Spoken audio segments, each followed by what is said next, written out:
If you live in Oklahoma and your plants keep struggling, it could be it's not really your fault. You could just be planting on the wrong side of the state. Today I'm going to show you 3 plants that specifically thrive in eastern Oklahoma. And they're native plants, which supports biodiversity. I'm Madeline, and I love to plant native plants. On this channel, you'll learn all about planting native plants and what's appropriate for your area.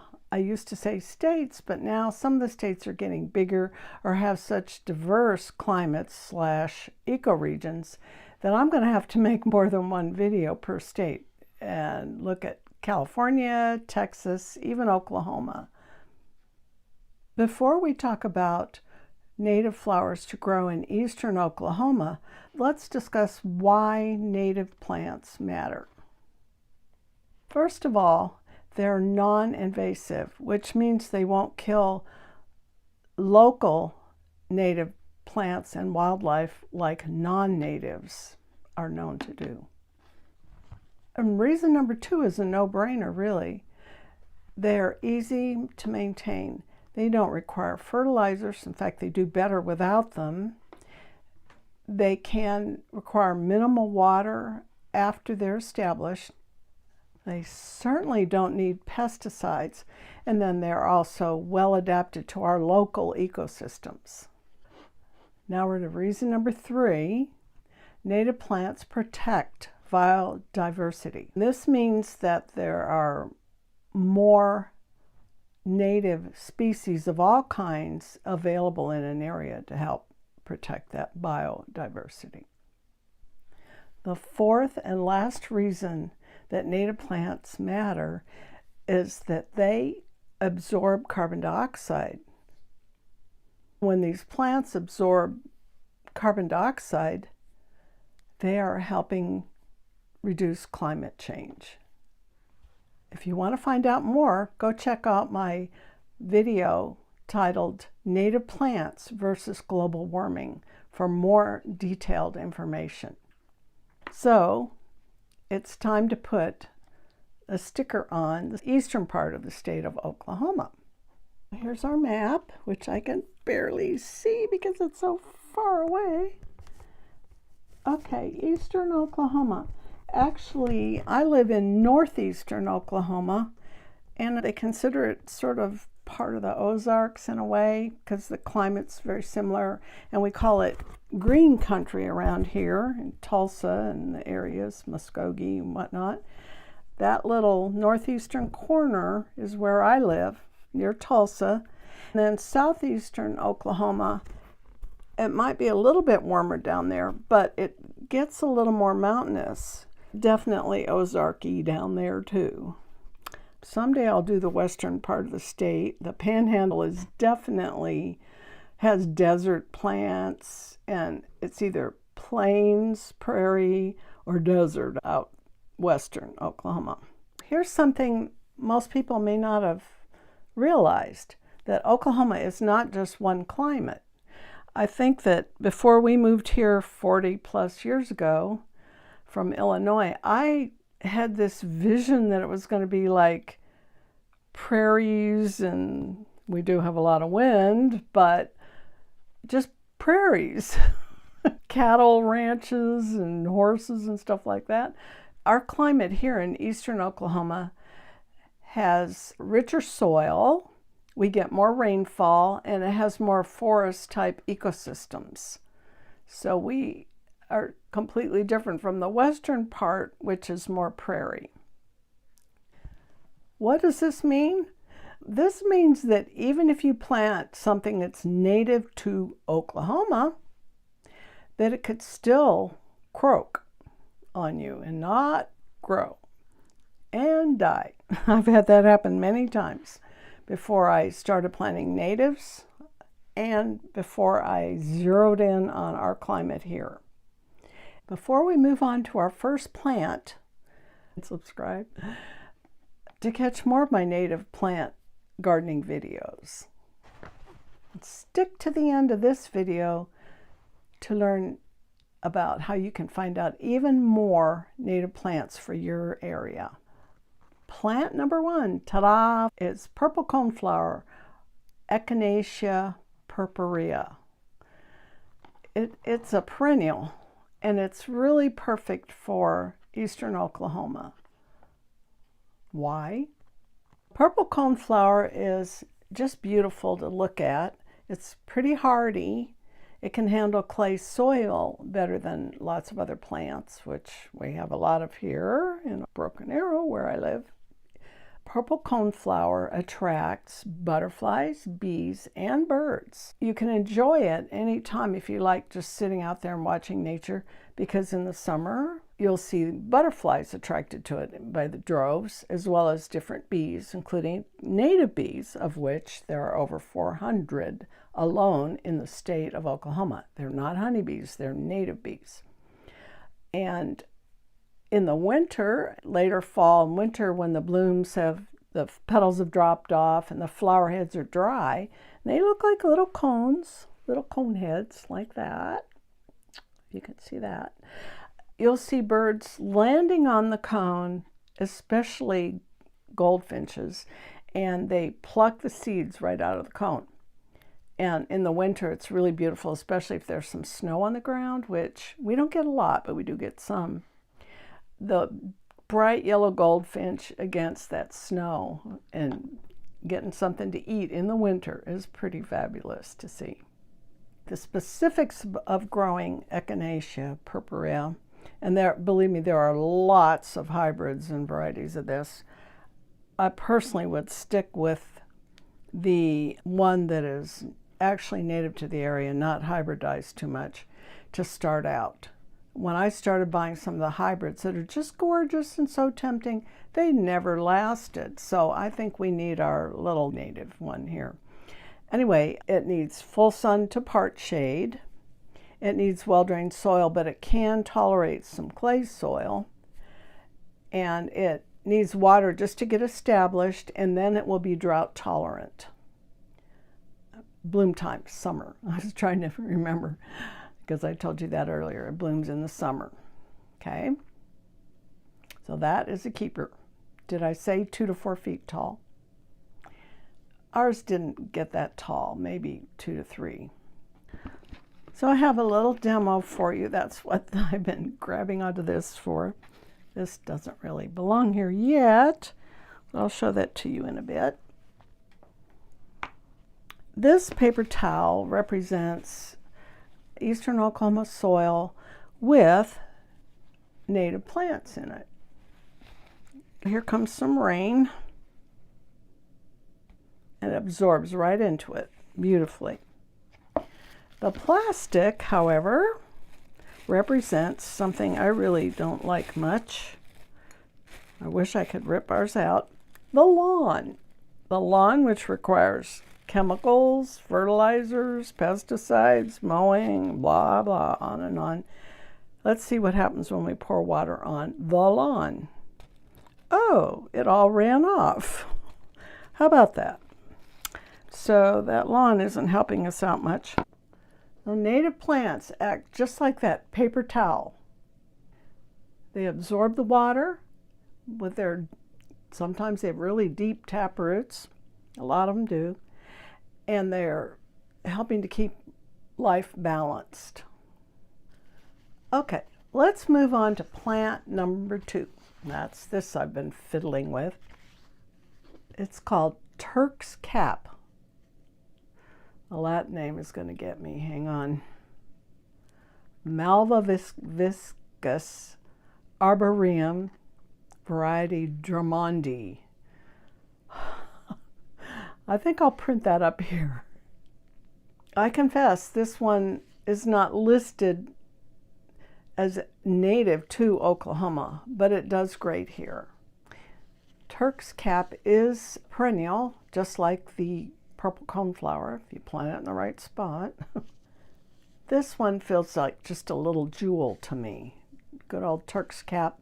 I didn't know about it until a few years ago, and I searched it out when I would go to plant sales. We have at least 2 or 3 urban plant festivals here in this area. There's one in Jenks and there's one in, I can't remember the name of it, it's across the river, west. Anyway, I've never been to that one, but I always go to Jenks. I just went yesterday. I did find it, a lot of it this year when I went to Jenks, but I didn't need to buy any more. It's very easy to grow, and it has adorable little red flowers that never really open. They stay curled in like this, 4 little petals, and then this spike, I guess it's the stamen, pistil, I don't know what part, comes sticking out. You can see it in the photograph. And the hummingbirds adore it. I tried so hard to get a picture of one, but every time I'd sneak around to get a photo of it in the front yard, which is where my Turk's Cap is, nah, they weren't having it. They flew away. So I just want to mention that one of mine, I got 2 of them. One is in full sun, right by the edge of the driveway in the concrete, so it's hot. And it's a little bit smaller, but it still gets the blooms. It's still happy there. The reason I mention the full sun is that it actually, as far as the sun exposure goes, it calls for partial shade to full sun. And the one I have in the partial shade is up against the house. It gets mainly some afternoon sun, but not a ton of it. It doesn't get morning, maybe noon to evening, early evening. That one is huge. It's spread out like I'll say 3 to 4 feet. It's about that same, it's about 4 feet tall, and it has lots of flowers, so it likes it there. Okay, as far as the soil goes, it likes decent enough, well-drained soil. Maybe moist. Consistent moisture is what this guy likes. Does it get it here in my yard? No. We're having drought just like many other states. We've had a lot of rain this spring, and then what'll happen in the summer and late summer and even early fall is we won't get anything for 3 weeks or more, or a month, whatever. Also, is my soil well drained here in our yard in Broken Arrow? No, it's clay soil. And when you have native plants being planted, you do not normally, you don't add fertilizer, anything like that. You don't put in a bunch of rich soil. You just use what you have. And I don't even try to punch down through the clay because it's 6 to 8 inches deep, and then you can end up hurting things that live down in there. I won't tell you about that. That's too sad. But anyway, ours did just fine. Okay. You can sometimes put a little gypsum in there to break up the clay, and I have done that in various spots. In my literature I referred to, it did say it can get 3 to 6 feet tall. We're not there here, and I would think that would be if everything was perfect, it might get that tall. It can a shrubby, bushy, but it's just really, it's got these cool leaves. Okay. I like these leaves. This is a big one I plucked off the one near the house that's right beside the house. So you got that nice greenery to look at until they get their flowers. And they bloom summer and all the way through fall, which is really good for the pollinators that are still hanging around. Butterflies love it, moths love it, hummingbirds I mentioned. And it also has fruit, okay? And apparently it can be eaten. Who eats the fruit? Birds and small mammals. Maybe a mouse gets up there and eats it. I don't know. Maybe it drops on the ground. I personally haven't seen, I don't remember seeing the fruit. I don't think it's really big. I also looked at some advice on taking care of it. It has some dead stems in the spring from last year, and I just snapped those off and put them in the garden beds to build up the soil. But you can prune it back after the last frost when you're in the southeast, which it will love there. You can cut it as low as 5 inches, evidently. I have never done that, and it doesn't I probably won't unless it gets out of control, but I've had it about 3 years, so I don't think I'll need to do that. I think you're going to love this plant. So this video is sponsored by my business, Wire and Fire Jewelry. Anyway, I love making things that remind me of nature, and then I can wear them. These little bee earrings that I have on, I did not make. These are made by my talented friend, Georgina, who does bead weaving. I cannot do it. I will make everything else, but not that. Anyway, I made bee flower charm earrings, and the link is right here. They're really cute, and they've been very popular. But I did a whole bee called honeycomb collection just because I love the pollinators. So like I said, you can check them out here. Plant number 3. American Beautyberry. It's a shrub, a small shrub, and the Latin name is Americana Calicarpa. I got that backwards. It's Calicarpa Americana. It's just a fun shrub. It's got amazing purple berries, and they just don't even look real. The color is just really gorgeous. And they grow along the stem, and you'll see that in the photograph. So who really goes for these berries? You might guess it's the birds. They just love them.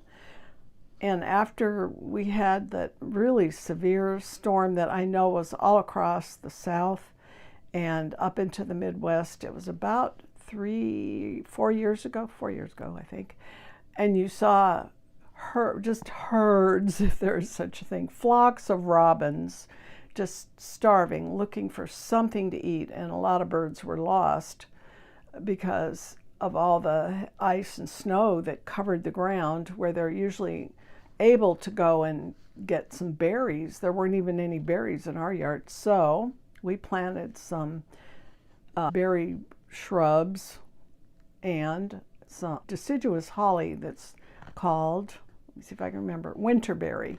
I don't know if they eat them up, but I haven't seen them yet, so I'm wondering if they just gobble them up before even winter, but I'm going to check into that for you so you'll know.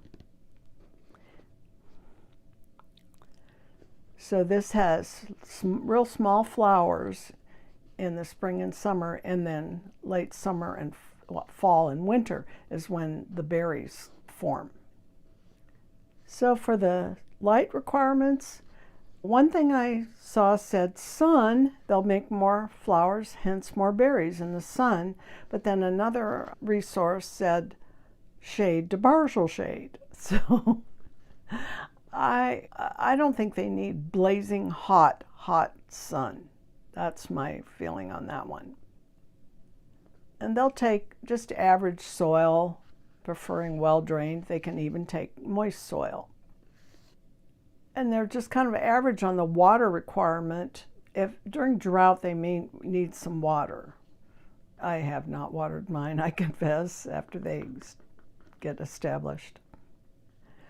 These shrubs can spread out wide, and they can be 3 to 6 feet tall and spread out maybe 5 feet or so.